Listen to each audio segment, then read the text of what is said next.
जिला वतन हो गए। तकरीबन नवाज शरीफ 7 से 8 साल जिला वतन रहे और इस दौरान 2006 में नवाज शरीफ और बेनजीर के दरमियान लंदन में एक मुआहदा तय पाता है जिसे कहते हैं charter of democracy. Charter of democracy के ऊपर भी मैंने एक वीडियो बनाई हुई है जो कि मेरी पुरानी वीडियोस में आप जाकर देख सकते हैं और उसका भी मैं लिंक इसमें शामिल कर दूंगा। 2007 में नवंबर को नवाज शरीफ मुल्क वापस आते हैं जिला वतनी अपनी पूरी करके। 2008 में नवाज शरीफ खुद उस इलेक्शन के अंदर पार्टिसिपेट नहीं करते बल्कि उनकी जो जमात होती है पाकिस्तान मुस्लिम लीग नवाज वो उन इलेक्शन के अंदर पार्टिसिपेट करती है। इसके बाद 2013 के अंदर आम इंतखाबात होते हैं और नवाज शरीफ की जो जमात पाकिस्तान मुस्लिम लीग नवाज होती है वो दोबारा से 2/3 अक्सरियत लेकर मैदान में कामयाब होती है। नाजरीन, आप लोग ये भी याद रखें कि नवाज शरीफ की वो जमात है जिसने मुल्क की तरीक के अंदर 2/3 अक्सरियत से वोट हासिल किए हैं और नवाज शरीफ तीसरी मर्तबा मुल्क के वजीर आजम बनते हैं 2/3 अक्सरियत से। नवाज शरीफ के दौर में मुल्क को बेतहा परेशानियों का सामना होता है उस वक्त, क्योंकि दहशत गर्दी का भी सामना होता है मुल्क को। 2013 के अंदर बिजली का भी सामना करना होता है, मुल्क के अंदर बिजली ना होने के बराबर थी 2013 के अंदर।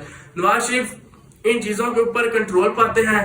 2016 में एक पनामा लीक्स के नाम से पेपर लीक होते हैं जिसमें बताया जाता है कि जो सियासी रहनुमा है उनकी अपना बेनामी जायदाद है और नवाज शरीफ का और उनके बच्चों का भी उसमें नाम शामिल किया जाता है और मुल्क के अंदर एक सियासी मुखालफिन जो नवाज शरीफ के थे उनके अंदर एक जोश और जज्बा पैदा हो जाता है।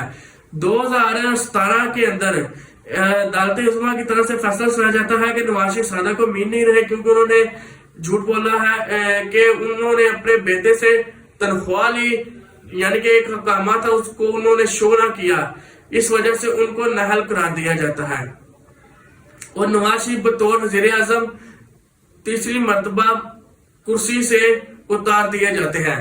उसके बाद नाज़रीन 2018 के इंतखाबात आ जाते हैं। उसको आपको पता है कि पाकिस्तान तहरीक इंसाफ उसके ऊपर कामयाब होती है और 2019 में नवाज शरीफ अपना इलाज करवाने के लिए मुल्क से बाहर चले जाते हैं और वो 4 साल बाद तकरीबन अक्टूबर 21 2023 को वापस आते हैं और 2024 का वो इंतखाबात लड़ते हैं और बतौर MNA वो अब मौजूद है कौमी असम्बली के अंदर। नाजरीन, ये था नवाज शरीफ की सियासी सफर का आगाज। उम्मीद है कि आपको आज के जो मेरा वीडियो है वो पसंद आई होगी, तो मुझे आप बता सकते हैं कि मैं अगली वीडियो किस शख्सियत के ऊपर बनाऊं, तो वो लाजमी आपने कमेंट्स